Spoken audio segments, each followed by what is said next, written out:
listening to Resist and Restore, a podcast from the Circle of Hope pastors, where we're extending the table of our dialogue. I'm Johnny Rashid. I'm Julie Hoke. And Ben White and Rachel Sensenig are not here today because they're on vacation. Good Pastors for them. take vacation. It's good. Yes. They're both in the mountains, I think. Well, we love you. We're sending you prayers and good vibes. So Julie and I are going to... And Rachel's going to be on the podcast later, by the way. She interviewed Bobby Saritsoglou, an owner of... a top restaurant in Philadelphia called Stina. It's so cool that we have Bobby in our church, and she's going to share his story and how it intersects with faith and community. So that's an exciting thing to listen to. But first, we're going to start our show with Talk Back. Julie, take it away. Yes, we're always trying to listen. It's a big part of what we do as pastors, and we're listening to the feedback and thoughts that you bring to us. And our talk back this week came through my Sunday meeting in the park on Sunday. We shared communion together, and a member of our congregation talked to me afterwards about having gluten-free options. And it never occurred to me. I'm embarrassed to admit. And there's so many people in this world who need gluten-free options, and it never occurred to me. So we had a conversation right then and there, but it also continued on Facebook. Our Circle of Hope Covenant members Facebook group got to talking about this and considering it together. And I just appreciated the level of engagement that people had around how should we do this? How should we make sure that communion is the most accessible to anyone who wants to share in the meal? What do you think, Johnny? Early on, when we first planted the congregation, we had some gluten-free members, and so I learned to be inclusive because of their experience. But then when they stopped attending or they moved away, because we had a lot of college kids and they would naturally move around, we didn't continue the habit. So what that's showing me is when people are present in the congregation, we can make accommodations for them. But my posture isn't, and yeah, this is a learning moment for me, isn't fundamentally inclusive. You know, we were inclusive insofar as having a cup from which to drink collectively and a cup in which to dip. Mm-hmm. So we had two cups, one for dipping, one for intinction, as it were, and then one for the common cup. COVID-19 changes all of that anyway, but it does. There was that consideration. But I think it makes a lot of sense to have a gluten-free option or to simply provide gluten-free options for everybody. Like, no one needs gluten, so you could also do that, you know, so that you're not, like, isolating someone or making them, like, go in a different line or something like that. Raise their hand for the special. Yeah, totally. That's a good point. So I think the personal interactions really help us be inclusive, but I pray and I hope that we can continue to be inclusive before we bump into the person that we're excluding. Yes. Mm-hmm. That's a good way to say it. I definitely was seeing that in myself for sure. And then in this Facebook thread, people said, well, what about we need to make sure there's a nut-free option? And it just got me thinking in a direction that I had not considered before. People were offering suggestions of, products that we could get. And I think the idea is just to be prepared in advance so that whoever walks through the door can experience worship and communion with us without being excluded. Yeah, and I was so glad that people wanted to share ways to be inclusive and share ways to make the meeting for everybody. To me, that's a welcome shift from what I often hear, which is resistance to being inclusive of such a small percentage of people. Why are you inconveniencing all of us? Someone might say. That's kind of the cultural resistance I hear when we want to be especially inclusive to everybody. And I was grateful that people were very willing to be considerate of other people, and that consideration wasn't a problem. I think sometimes when people name ways that we're acting that exclude them unintentionally, we're not trying to exclude you, but our impact matters more than our intent. When people name that, people get defensive, they get argumentative, they feel like they're being attacked. And the humility to receive the feedback, I think that you demonstrated, Julie. I think that is behaving like Jesus. I think that's great. if we can't make a space for everyone to be welcome to the table, what are we doing? That's who we are as the church. And one of the reasons we serve grape juice and not wine is because, I guess one of the reasons is because we have people that are addicted to alcohol. Mm-hmm. Yeah, they're in recovery. And so we don't have that, And that is a conscious decision. It's not like we're legalistic or fundamentalist about alcohol. Mm-hmm. It's that we want to be inclusive of the next person. That makes sense to me. So for me, it's similar. So keep talking back to us, even when we done something that needs to be corrected. We want to hear it. We want to talk about it. We want to make changes together. Thanks so much for listening to our podcast, y'all. It's good to have you connect to our community in our body, and we want you to keep engaging, keep extending the table of our dialogue with us. How to do that? Email Resist and Restore Podcast at circleofhope.net, Resist and Restore Podcast at circleofhope.net, and please talk back to us. We want to hear your feedback about this episode with Bobby and Rachel talking about Stina, but also last week we had an episode about watershed discipleship with Kristen and Jeremy. See what you think about that and give us your feedback. We'd love to hear it. And then also, subscribe to this podcast. That helps more people connect to us. And also share with us. If you share in common with us, you go to circleofhope.church, you can share money with us. That'll extend the table too. And if you can't do that, the least you can do is wherever you listen to this podcast, again, subscribe, but then give us a high rating. That'll help other people, and give us a review too. That'll help other people connect to us as well. So subscribe, share money if you can, or at least rate the podcast highly. And then while you're on circleofhope.church, check out Sunday meetings that are happening at home and in person, ourselves, and also keep up with our daily prayer blogs as well. Lots of ways that you can connect. Looking forward to hearing from you more.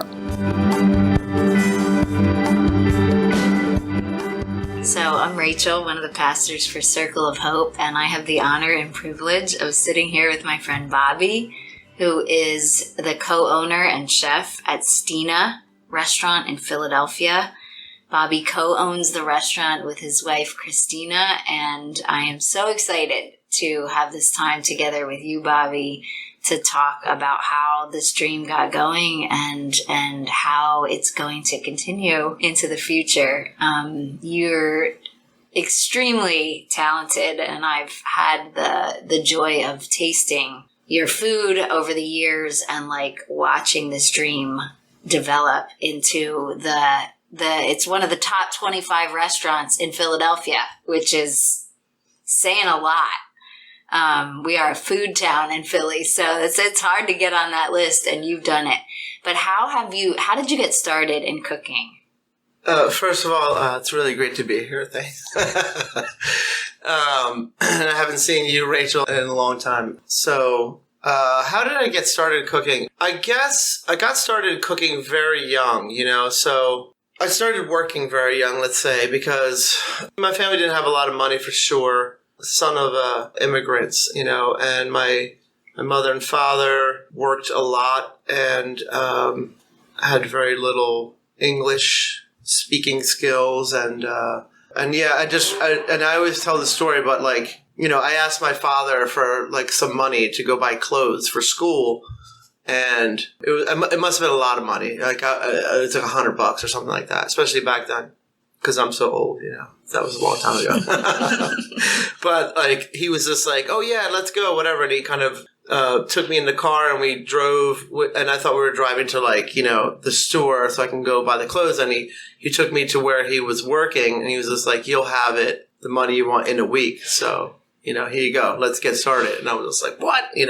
But I did it. And it was at a little restaurant that he worked at, and I wasn't cooking at first. I was kind of just, kind of helping people at the counter and answering the phone and things like that. So, but I got cooking really quickly after that. So, and I never bought the $100 pants that I was looking for, because obviously I was damn, I worked really hard for this, so I'm going to keep this money. But then I found that working was, I was oh, this is pretty cool, and I've done it all through high school, and I always had a job. At some point I was doing 40, 50 hours a week, even in high school. Wow. So, but anyway, yeah. So, but cooking professionally, at this level, I started when I was just 19 or something like that. So anyway, so I guess I've been around food, like, restaurants and stuff since I was young, especially with my father working in restaurants. And a lot of my influences from him and from my mother and my grandmother, from my aunts and whoever else. They all cooked, and I got to witness and be there and eat really great food. And yeah. And specifically Greek food, right? Yeah, exactly. Yeah, they weren't cooking French food for sure. That's like, one of the first restaurant jobs I had was at a French restaurant, and started to learn like French food, which is like the basis of every restaurant chef position job. Even if you're not cooking French food, it's like that's where we kind of pull our techniques and things like that. But yeah, it was definitely Greek food. So yeah. Having grandparents from Italy, like I have this idyllic view of you spending summers with your grandmother in Greece, like learning, like, having these fresh ingredients and like learning these techniques. Like, can you give us just like one example of like, what's a favorite Greek food that you learned to make actually in Greece? Yeah. You know what? I feel like it wasn't like a very like formal thing. Like, here, we're going to sit you down and teach you how to make this or something like that. I learned, and it's how I learn. It's just by kind of observing. Mm-hmm. It's even when I started working in like restaurants, like in next level restaurants and stuff. It's how I learned how to cook. So it was definitely the same with my family. Like, they never sat down and were like, okay, now we're going to teach you how to do this. I kind of just kind of watching them and also eating too. Like, like tasting things, and then that memory kind of, that kind of stays with me. Right. So that's kind of how I learned how to do things a lot, just by watching YouTube videos. No, I'm just kidding. Like watching them. So like, yeah, I didn't like, it wasn't like, oh, here you go, young Bobby, let's sit down and I'll teach you how to make something, whatever. But it's more like, it's very just like organic, kind of like, okay, this is like just kind of eating that kind of food since I was born, right? And then like kind of like observing it and kind of knowing it, and like, it's like, coursing through my veins kind of situation. So, yes. Yeah, there wasn't one specific time. As far as like favorite food, I don't know. I just like to eat food, right? So, I don't know. There's always go-tos, but I'm not someone who's just like, this is my favorite food. Like, I just love food. I love discovering new food too. And, I like everything from, phyllo pies, like spanakopita and things like that, to pasta, to whatever. Like, yeah, as long as it's good. Yeah. You know what I mean? So, I don't know. Yeah. Yes. Yeah. I love that. The watching real people and then the tasting. That's like that part of your process of education. Yes, 100%. Yeah. That's why I was so bad in school. It wasn't like that, right? So they were like, here, read this. And what'd you learn? I'm like, I don't. Yeah, it's way more abstract. It's totally. I even tried college for a little bit, but I was like, no, this isn't for me. And I went, and I was working the whole time, and I was like so proud of it. I'm like, I paid for my own college. Look, as I was going. But I was like, I mean, look at it now. It's like, how can you work 60 hours a week and then still go and study and all this? And it just wasn't for me anyway, right? So. Yeah, there's other things for people to do. That's for sure. There's a lot of things. Other ways to learn. Yeah, there's other ways to live, and other things to do, and that's what I did. So, I remember tasting your food when you were the top chef at a big Greek restaurant in town, and I remember talking with you then about this dream of starting your own restaurant. Tell me about that dream. Like, how did it kind of get planted in you? And tell us about the restaurant. Like, what is the dream? Yeah. I feel like everyone that works in a restaurant and is like serious about what they're doing, whether they're, just a cook or a sous chef or a chef, at some point, like, kind of says, hey, I want to own my own restaurant, right? I think that's like a really common thing. But for me, it's just like, I feel, and because I've been in the restaurant industry for so long, I've kind of seen so many different ways people do restaurants, and it's like a personal expression of yourself and who you are. And I've seen like the wrong ways a lot, how to run a restaurant, and I've learned some good things and bad things, whatever. But like, I mean, I remember being a teenager and thinking, I want to have my own restaurant. That'd be really great. As I got older, I feel like also it's just like, as in everything in life, right? There's like this ageism, if you will, too. Like who the hell wants this old chef to work for them too? And I'm like, at some point I'm like, I have to find my own place, or else who's going to want me as like some older guy, who wants like a 50 or 60-year-old guy. People want like fresh and young and exciting. Oh. In every field. People look for that, and it's cheaper, and it's, they cost less. So, and we can cultivate someone new and all this stuff. But and definitely in the restaurant business, it's like that too. They're always looking for the next star, and, there's like 30 under 30 lists and all these other different things, for restaurants. So, but also it's just like, I think being a chef, you're like a control freak too, and working at other places for other people, like you kind of just don't have total and absolute control of things. So that's kind of like, I'm like, yeah, like you had a specific vision that you wanted to carry out. Like, tell us about the vision. What's the vision? Well, like, what kind of food? What, what's the look of the place? What are you going for? I think I have like many different restaurants in my head. I've thought about and designed, at least in my head, like 20 different restaurants, right? And for me, it's a process. Like, where is the restaurant going to be? What neighborhood is it going to be in? What does the neighborhood need? What does it lack? That kind of thing. How can the restaurant be like a positive presence in the neighborhood and stuff like that? So it's very like specific. So like when we found that space, that's kind of like when we started kind of looking and like, because we were like, well, what's this place going to be? Like, we hadn't bought anything. We did, So that's kind of how we came up with the concept, right, of like the Mediterranean food, because it's kind of what I feel like the neighborhood needed, Yeah. We could be like really kind of affordable too with that kind of food and stuff like that. So like, that's kind of how it came about. And it took us some time to come up with, what food are we going to sell here, and what equipment do we need, and how's this place going to look? You really wanted to give back to the neighborhood. You wanted it to be a presence that enhanced and fit and was part. And I know Stina gives back to other neighborhood empowerment projects all around the city. Can you tell us a little bit about that? Yeah. So beyond just being like this presence in the neighborhood of like good business and good neighbor kind of situations. Like, I've always kind of been like envious of Christina, like my wife, because she's like, she does really good work, right? So like they raise a lot of money, and they Philly AIDS Thrift, if anyone doesn't know it. But like it's just a great place, and it does much more than just give money away. It's like this place. There's volunteers and all these different people, whatever. But so I'm like, damn, I really want something like that too. Like, how could I do something like that? And to be honest, like finding like something comparable, like a restaurant that kind of does that, I didn't find anything, because we're not, and again, it's not like a nonprofit.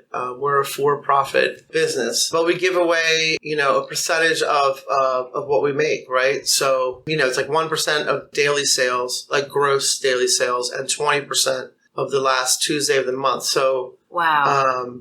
It all depends on the sales, right? How much? I mean, we've given away, if we had a slow month, we're like, here's $600, or if we had a really good month, we're like, here's $1,500 or more or less. It kind of fluctuates, but wow, like that feels really good. Like we're kind of like talking about the organization all month long, and we have like a little board, like when you walk in, and we put little pictures and stuff up, and like their mission statement and things like that, and put it on our website too, and basically it's just like highlighting them, and we always pick like small community-based organizations, right, that like they need funding, right? In the past, some of the organizations that we've given to don't even have like the certification to be nonprofit. They're just starting out, but they're doing great work.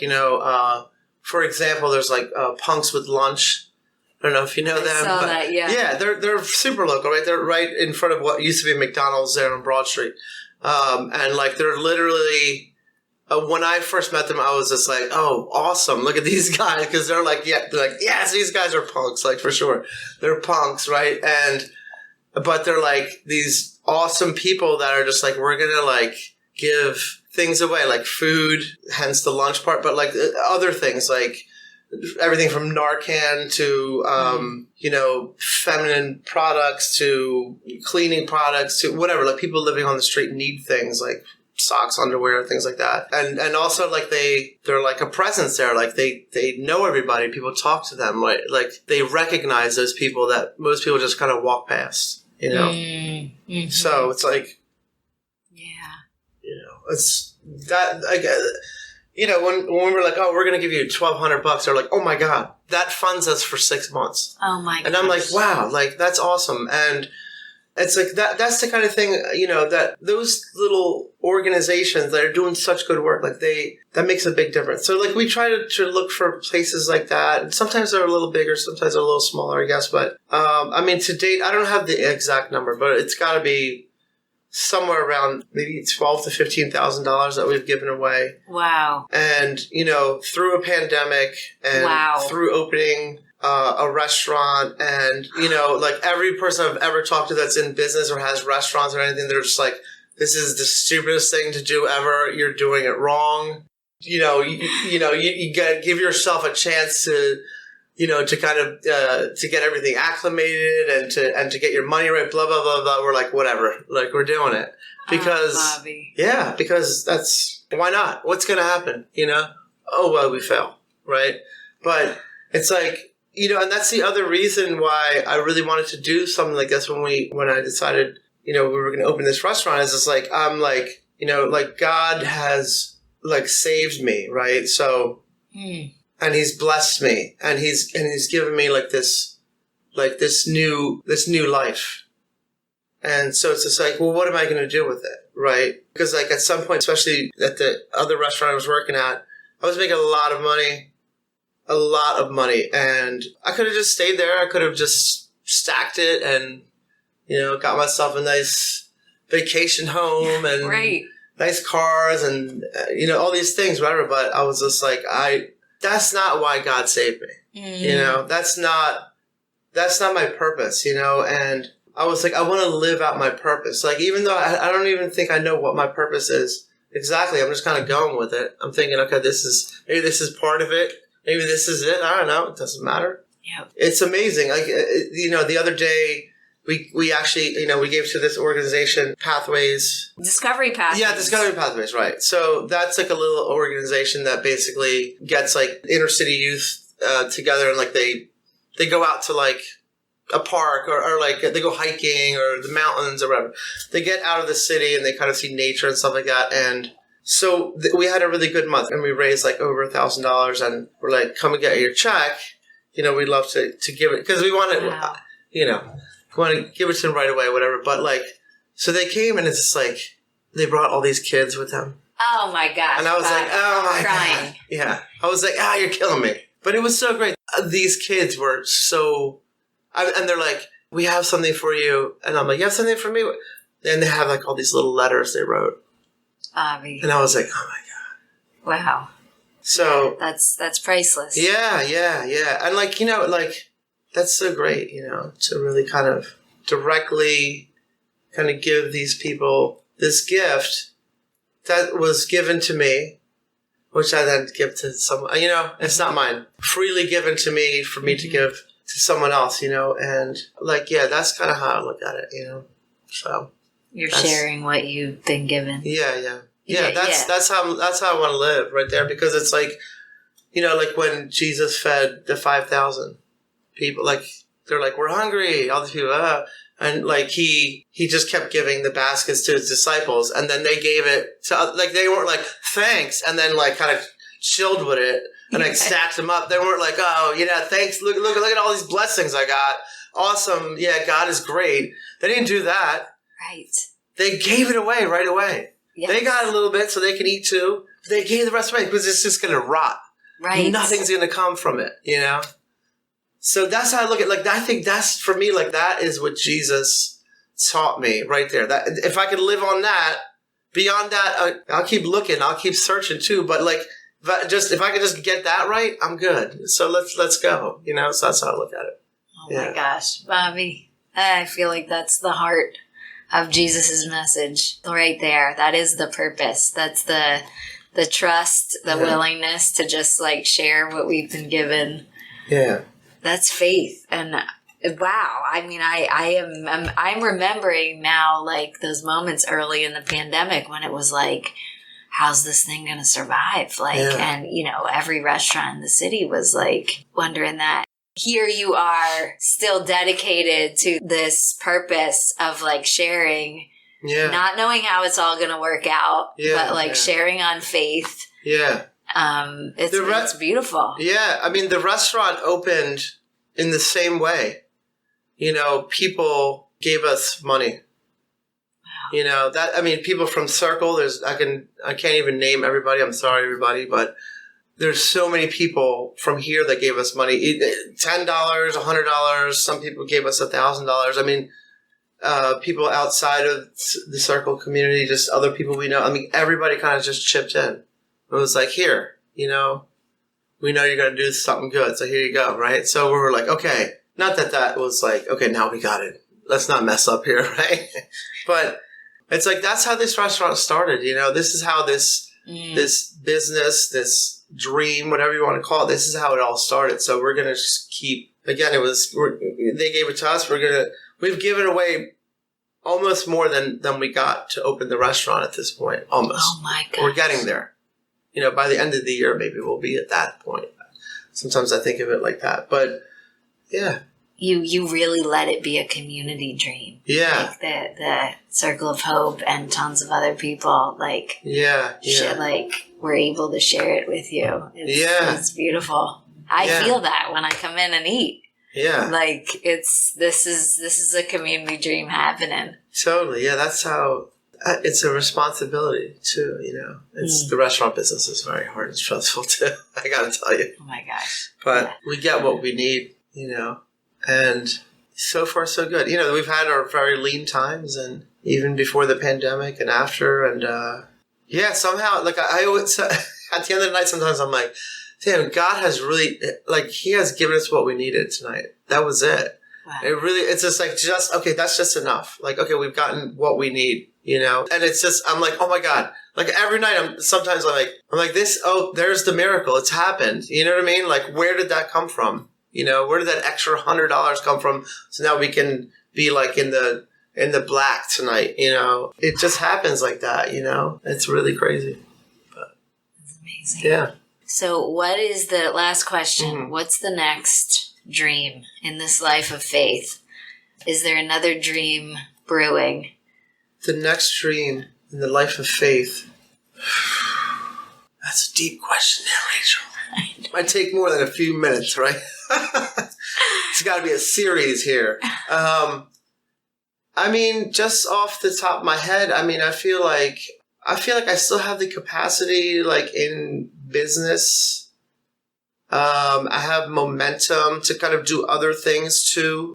Someone real famous to us really said, how did he say that? It was like, capitalism fuels my anarchy. Do you know who said that? No. Rod White.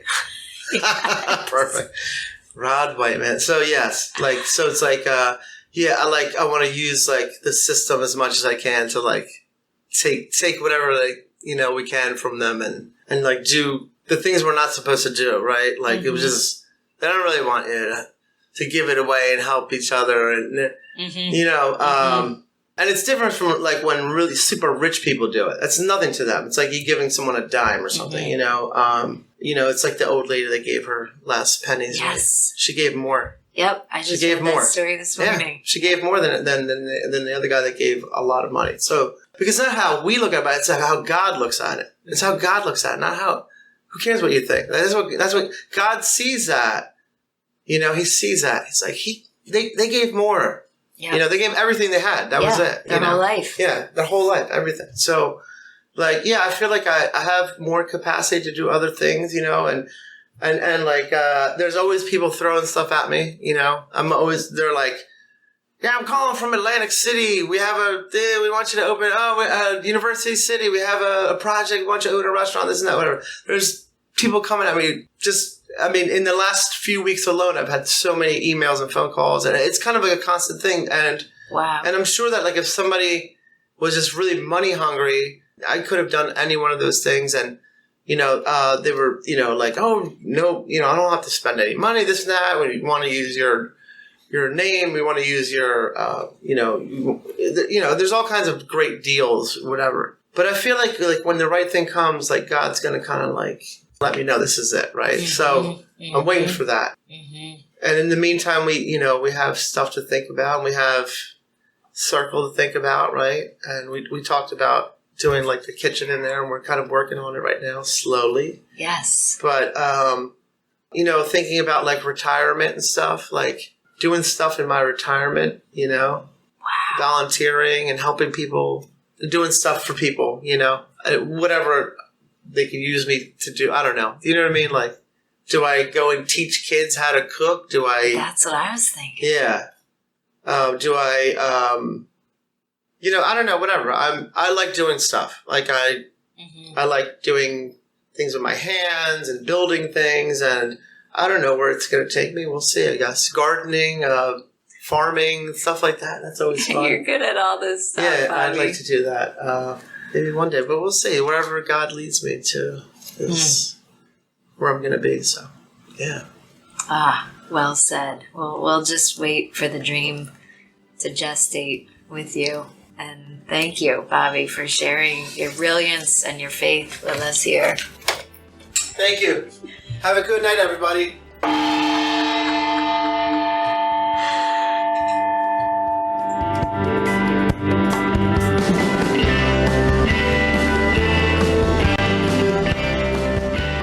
The last thing we like to do is share with you what's been nourishing our soul. We call it spiritual show and tell. So, Julie, why don't you get us going with that? What's been nourishing your soul this week? Sure. I've been listening to Andrew Yang. He is one of our covenant members and an incredibly talented musician. And we, early on in the pandemic, when we were creating our online content, Andrew recorded a version of one of our worship songs, Make Us Whole, that is 9 minutes long. And he uses a loop pedal, and he layers in all different layers to the song, both instrumentally and vocally. And it is so beautiful, and it's so calming.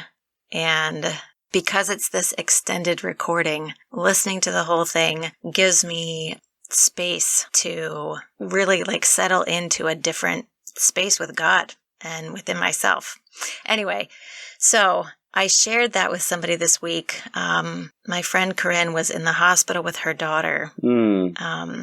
And it was a very scary week. They were trying to figure out what's going on. And in that course of running tests and diagnosing, she was progressively getting worse. And so I texted her this song and said, "This is for your daughter. This is to comfort her, to comfort Anna." And she texted back and said, "Thank you. This is perfect." And so they just listened, I think, on repeat to this music that Andrew created for us, and it brought her comfort.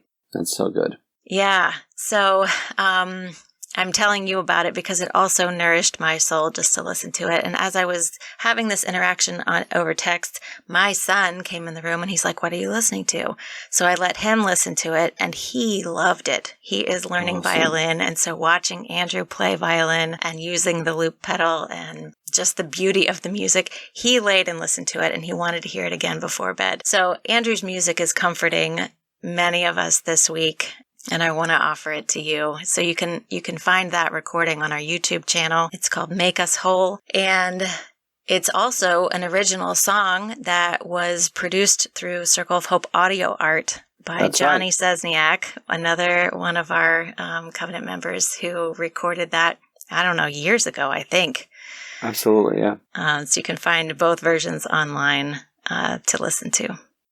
Thanks, Julie. Here's what's been nourishing my soul. One of our compassion teams, Circle Mobilizing because Black Lives Matter, they are interested in reparations for slavery. And one of the ways they wanted to express that is acknowledging our own limitations as a church, how we can do our part to distribute wealth among our Black covenant members. Now, again, this is not anywhere near the size or the magnitude that reparations to slavery needs to be. And actually, Wes made a cell resource that helps us understand the scope of it, which is beyond just money. There's also different kinds of restitution in order. Nevertheless, what they did was they raised money for our Black covenant members, and they had no idea if this idea, they wanted to raise $20,000. They had no idea what would happen here. And they thought they'd be met with resistance and difficulty. But they raised $32,000. It turns out the church really wanted to do this. Yes. And, Bethany and Andrew and their whole team, it has a lot of people of color on it. When they ask for help, when they ask for accommodation, this is how you've hurt me. Can you help me?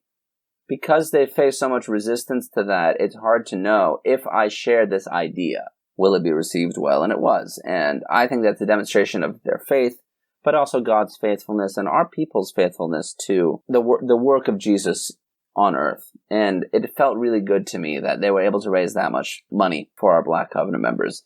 If you want to hear about that, I'm going to link in the show notes, Color Correction, which sometimes people call our sister podcast, their episode on this. And I hope that you'll listen to it too. And also subscribe to their podcast as well. Mm-hmm. So, yeah, that really did nourish my soul this week. Thanks again for listening. Again, talk back to us. We want to hear from you. Resist and Restore podcast at circleofhope.net.